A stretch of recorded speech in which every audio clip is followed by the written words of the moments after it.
Hi guys, welcome back to the YouTube channel of legal edge after college. मैं हूं मानसी और I think आप लोगों को ऑलरेडी पता होगा, ऑलरेडी एक नोटिफिकेशन इस पे आ चुका है, ऑलरेडी एक वीडियो में हम इस चीज़ को डिस्कस कर चुके हैं कि SJVN लॉ ऑफिसर की वैकेंसी डिक्लेयर हो गई है। SJVN क्या है, कितनी वैकेंसीज़ हैं, कब तक फॉर्म फिल कर सकते हैं, कब फॉर्म ओपन होगा, वो पूरा नोटिफिकेशन, इसका डिटेल सिलेबस, उन सब चीज़ों पर एक डिटेल वीडियो ऑलरेडी पोर्टल पर ऑलरेडी यूट्यूब पर अवेलेबल है, तो आप हमारे चैनल पर जाके देख सकते हैं।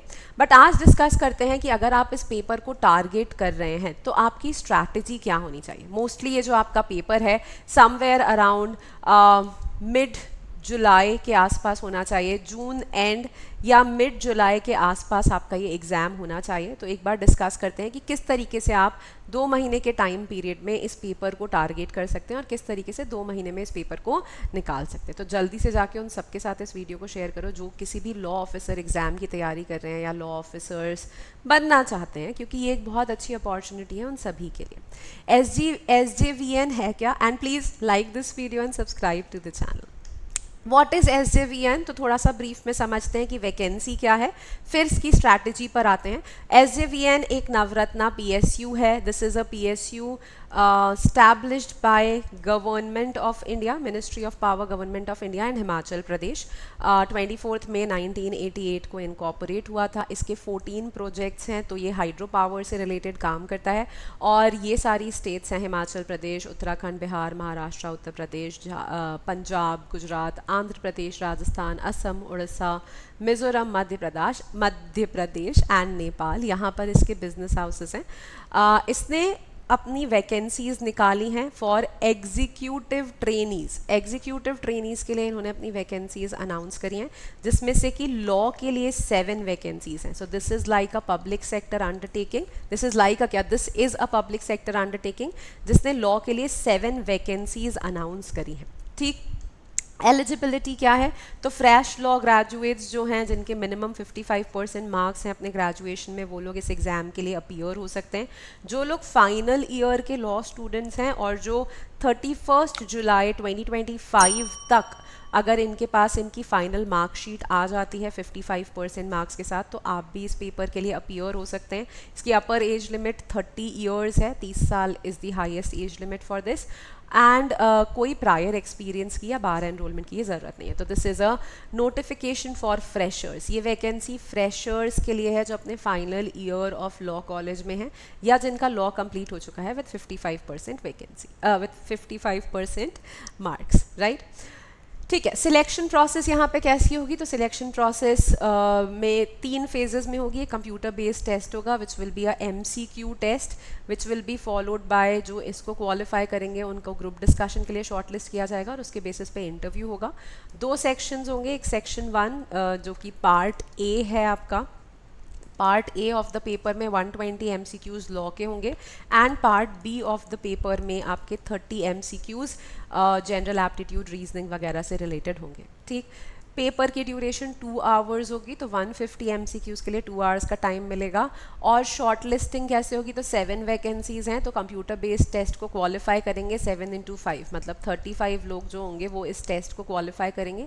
ये लोग जाएंगे फिर ग्रुप डिस्कशन के लिए और फिर इसमें से ही इंटरव्यू के लिए लोगों को शॉर्ट लिस्ट किया जाएगा। ठीक, एक जेनरिक क्वालिफाइंग मार्क्स भी इन्होंने दिए हैं कि कंप्यूटर बेस्ड टेस्ट में minimum qualifying marks for unreserved category is and EWS category is 75 marks which is 50% and OBC, SC, ST and persons with disability के लिए 60 marks है which is 40%, right? तो ये जो qualifying marks हैं, ऐसा नहीं है कि अगर आपके 75 marks आ गए तो आप group discussion के लिए shortlist हो जाएंगे। That is not the purpose of this।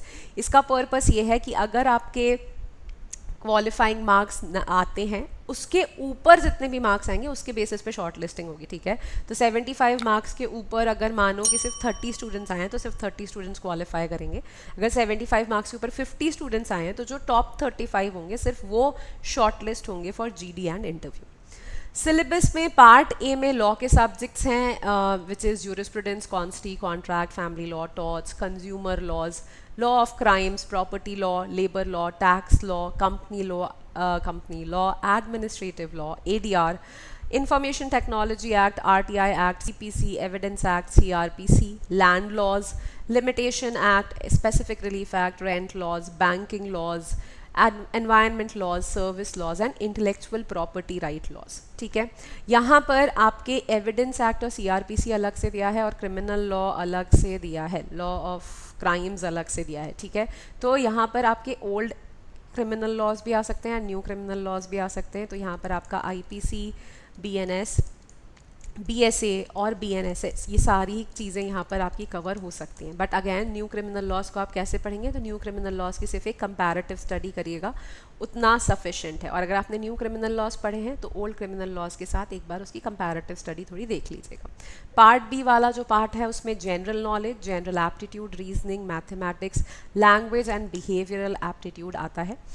एक बार अब ये देख लेते हैं कि अगर आपके पास 8 वीक्स का टाइम है, 2 महीने का टाइम है, तो आप किस तरीके से अपनी प्रेपरेशन को स्ट्रीमलाइन कर सकते हैं। आई नो कि यहाँ पर जो मैंने आपको टारगेट्स दी हैं थोड़े ज़्यादा लग सकते हैं आपको कवर करने के लिए, बट आप इनको थोड़ा स्ट्रैटेजिकली कवर करिए और रिविजन के पर्सपेक्टिव से कवर करिए। एवरी डे लॉ सब्जेक्ट को आपको मिनिमम 5 to 6 आवर्स देने हैं, which is your part A. Law subject आपका part A of the exam है, और जो आपका पार्ट बी एग्ज़ाम है जहाँ पे क्वांट, रीजनिंग, इंग्लिश और जीके आता है, उसको आप हर रोज़ एटलीस्ट 2 घंटे का टाइम दीजिए। तो every day if you can take out 8 to 9 hours minimum, when I am saying 8 to 9 hours, this is the minimum requirement. अगर 2 महीने में आपको पीएसयू क्रैक करना है, 8 to 9 hours is the minimum requirement. ठीक है, यहाँ पर ये ज़रूर होगा कि बहुत ज़्यादा कंपटीशन लेवल नहीं होगा, तो अगर आप PSUs की तरफ जाना चाहते हैं, so this is a good opportunity, आप यहाँ पर अप्लाई कर सकते हैं और अपनी तैयारी स्टार्ट कर सकते हैं। ठीक,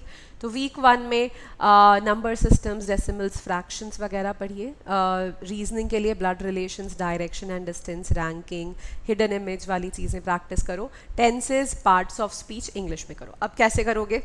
सो एवरी डे गिव, या तो आप क्वांट और रीजनिंग को ऑल्टरनेट डेज कर सकते हो, मतलब अगर MWF आप क्वांट कर रहे हो तो TTS आप रीजनिंग कर लो। ठीक है, इंग्लिश को रोज़ हाफ एन आवर दो, तो 1 आवर आपको यहाँ पर देना है। ठीक है, so you need to give 1 hour every day for reasoning and for quant. तो 1 घंटा आपका रीजनिंग और क्वांट में चला गया। फिर आपको half an hour every day English को देना है, और जीके को आपको रोज़ हाफ एन आवर देना है। ठीक, अब जीके कैसे करेंगे, तो फर्स्ट वीक में आप करंट अफेयर्स जनवरी 2025 के कर लीजिए, प्लस थोड़ा सा इंडियन हिस्ट्री कर लीजिए।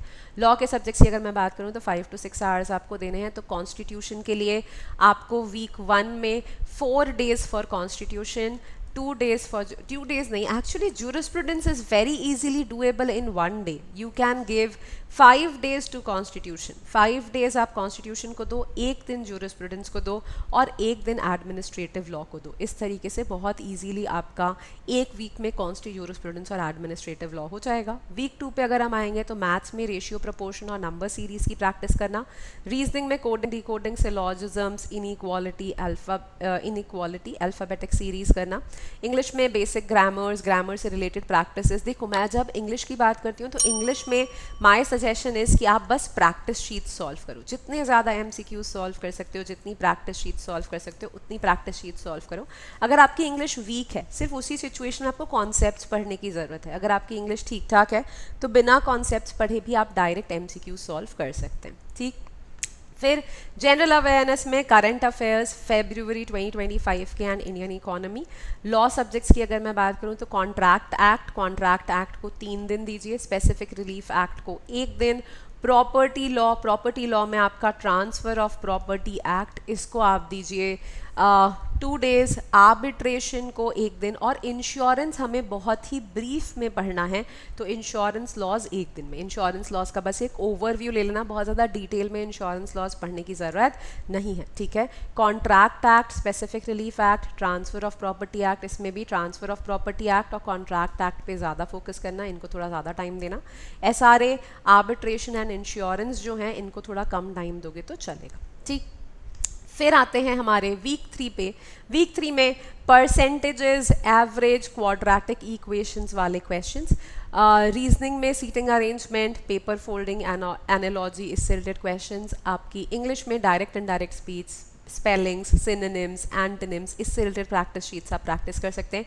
करंट अफेयर्स यहाँ पर आपको मार्च 2025 और ज्योग्राफी थोड़ी सी पढ़ लीजिए, और MCQs प्लीज़ लगाना चालू कर दीजिए। हर जगह पे यहाँ पे मुझे MCQs लिखने हैं, क्योंकि अगर आप रोज़ आधा घंटा जीके को दे रहे हैं तो आपको इतना टाइम नहीं लगेगा। आप जीके का टाइम थोड़ा और कम भी कर सकते हैं, और रीजनिंग और क्वांट का टाइम इंक्रीज भी कर सकते हैं। आप हर रोज़ अगर 15 मिनट्स इंग्लिश को और 15 मिनट्स जीके को देंगे तो भी आप बहुत आराम से जीके और इंग्लिश का पार्ट कवर कर सकते हैं, और आप थोड़ा ज़्यादा टाइम रीजनिंग और मैथ्स को दे सकते हैं, क्योंकि यहाँ प्रैक्टिस की ज़रूरत बहुत है और आपके पास पेपर सॉल्व करने के लिए बहुत टाइम नहीं है। 150 क्वेश्चन सॉल्व करने के लिए आपके पास 120 मिनट्स हैं, जिसमें आपको क्वांट और रीजनिंग भी करना है। तो क्वांट और रीजनिंग की प्रैक्टिस अच्छी होना बहुत ज़रूरी है, इसलिए रोज़ क्वांट और रीजनिंग ज़रूर प्रैक्टिस करना, जिससे आपकी स्पीड थोड़ी डेवलप हो जाए। लॉ में यहाँ पर आप CRPC BNSS और एविडेंस BSA, तो CRPC BNSS के लिए आपको देने पड़ेंगे कम से कम 5 डेज़, एंड एविडेंस और BSA आप 2 डेज़ में कर सकते हैं। ठीक, फिर आते हैं वीक 4 पे, और देखो MCQ बेस्ड पेपर है क्योंकि, तो बहुत ज़्यादा इंडेक्स बेस्ड पढ़ाई भी आप कर सकते हो। इंडेक्स को थरो कर लो और थोड़े से कॉन्सेप्ट्स को समझ लो तो भी पेपर निकल सकता है। बहुत ज़्यादा डिफ़िकल्ट ये पेपर नहीं आना चाहिए। ठीक फिर वीक 4 में मैथ्स में profit and loss, algebra, Heights and distances, reasoning में पैटर्न, कंप्लीशन, पजल, वर्ड्स, और इंग्लिश में idiom phrases, substitution, sentence improvement की वर्कशीट प्रैक्टिस कर सकते हैं। करंट अफेयर्स में अप्रैल 2025 साइंस, स्टैटिक जीके, इनसे रिलेटेड साइंस से रिलेटेड स्टैटिक जीके थोड़ा सा कर सकते हैं, end of course practice MCQs। Law में CPC, limitation act and law of torts. अब CPC और CPC जो है, CPC पढ़ने के लिए आपको चाहिए अगेन 5 डेज। लिमिटेशन एक्ट और एक्चुअली CPC को अगर आप चाहो तो 6 डेज भी दे सकते हो, कि लिमिटेशन एक्ट और लॉ ऑफ टॉर्ट्स बहुत छोटा है, पर फिर भी लॉ ऑफ टॉर्ट्स को 1 दिन और लिमिटेशन एक्ट को 1 दिन, इस तरीके से डिवाइड करेंगे तो बहुत ईजीली हो जाएगा। फिर वीक 5 पे हम आते हैं, तो मैथ्स में time and work, simple interest and compound interest, logical reasoning में analytical reasoning, clocks, word formation, English में reason, sentence structure and rearrangement, GK में मे के करंट अफेयर्स कर लीजिएगा, और एनवायरनमेंट और स्टैटिक जीके, एनवायरनमेंट से रिलेटेड स्टैटिक जीके। ठीक है, फिर लॉ में हम आए तो IPC एंड BNS दोनों यहाँ पे आपको करने हैं, consumer protection act, RTI, IT act and banking loss. अब IPC और BNS करने के लिए आपको चाहिए 4 डेज का time. You will need 4 days for IPC and BNS। Consumer protection act और RTI एक्ट दोनों मिला के, कंज्यूमर प्रोटेक्शन प्लस RTI, आप बहुत आराम से एक ही दिन में कर सकते हैं, छोटे छोटे से प्रोविजंस हैं। IT एक्ट को आप अलग से 1 दिन दीजिए, IT एक्ट पढ़ने में थोड़ा टाइम लग सकता है। एंड बैंकिंग लॉज जो है, बैंकिंग लॉज को बहुत ज़्यादा डिटेल में नहीं पढ़ना है। SJVN जो है ये एक हाइड्रो इलेक्ट्रिक कंपनी है, हाइड्रो पावर कंपनी है, तो बैंकिंग से बहुत ज़्यादा डिटेल में बहुत सारे क्वेश्चन ये नहीं पूछेंगे, बट जितना आपने अपनी ग्रेजुएशन के टाइम पे बैंकिंग लॉज पढ़ा है कॉलेज में, उतना आप ऊपर से देख लीजिएगा। बहुत डेप्थ में यहाँ बैंकिंग लॉज और इंश्योरेंस लॉज पढ़ने की आपको ज़रूरत नहीं है, बट फिर भी जितना कॉलेज में आपके कराया गया है एटलीस्ट उतना आपको नॉलेज होना चाहिए। अब ये चीज़ का भी ध्यान रखो कि ये एग्ज़ाम किसके लिए हो रहा है, लॉ फ्रेशर्स के लिए एग्ज़ाम हो रहा है। ठीक है, तो लॉ फ्रेशर्स के लिए एग्ज़ाम हो रहा है, मतलब आपसे वो क्वेश्चंस उसी तरीके के पूछेंगे जिस तरीके से आपको कॉलेज में पढ़ाया गया है। तो जो आपके कॉलेज का सिलेबस है, कॉलेज में आपको किस एक्सटेंट तक पढ़ाया गया है, उतना ही आपसे यहाँ पर पूछेंगे। ठीक, वीक 6 की हम बात करें तो मैथ्स के लिए ages, partnership, time and distance वाले क्वेश्चंस, रीजनिंग के लिए missing numbers, mirror, water images, English में रीडिंग कॉम्प्रिहेंशन की प्रैक्टिस करिए।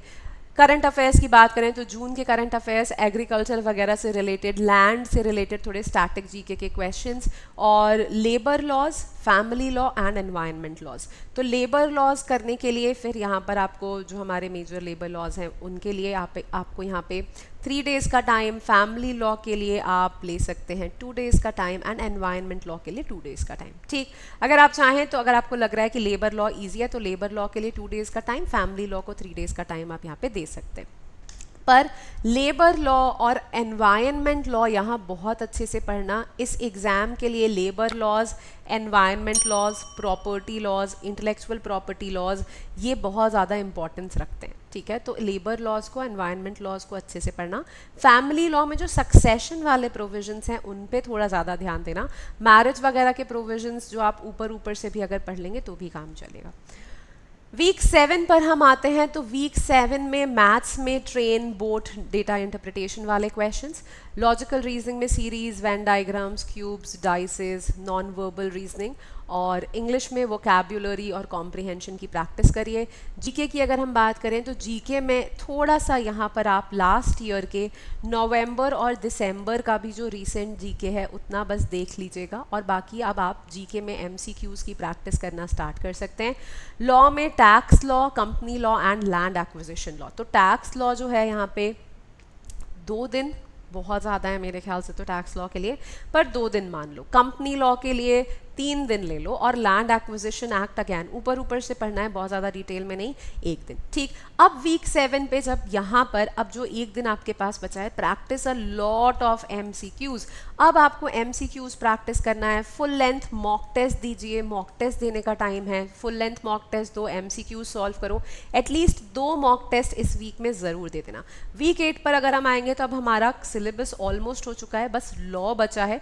तो लॉ वाला जो पोर्शन है जिसमें registration act, rent act, service laws, intellectual property rights, IPR को यहाँ पर अच्छे से कर लेना। थोड़ा सा आईपीआर को देना अच्छे से, 2 दिन लगा के आईपीआर करना। इकोनॉमिक ऑफेंसेस में जो आपके पीएमएलए और फेमा है, ठीक है, तो पीएमएलए, फेमा हो गया, रजिस्ट्रेशन एक्ट हो गया।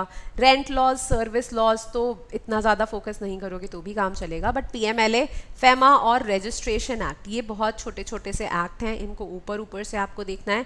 इन एक्ट्स के लिए आप 2 दिन का टाइम ले सकते हैं, ठीक है। तो 4 डेज, और 4 डेज में आपका यहाँ कोर्स खत्म हो जाएगा। बट अगेन अब यहाँ पर जो आपका रीजनिंग, इंग्लिश, जीके और करंट अफेयर्स वाला टाइम बच रहा है, मेक इट अ प्रैक्टिस। या तो आप रोज एक फुल लेंथ मॉक टेस्ट दीजिए, every day give 1 full length mock test, ठीक है। वीक 8 में every day 1 full length mock test आपको देना ही है, ठीक है। एंड उस मॉक टेस्ट को एनालाइज भी करना है, एटलीस्ट लॉ वाला जो पार्ट है उसको अच्छे से एनालाइज करिए, और अपने लॉ का रिविजन करना स्टार्ट करना है। तो जो लॉ के सब्जेक्ट्स आपने पढ़ लिए हैं उन लॉ के सब्जेक्ट्स को अच्छे से रिवाइज करना चालू करिए। देखो अभी हमारे पास एग्जाम की डेट नहीं है, पर फिर भी अगर हम मान के चलें कि मिड जुलाई तक भी एग्जाम होगा, तो इस प्लान के बाद भी आपके पास 5 डेज जैसा टाइम बचेगा।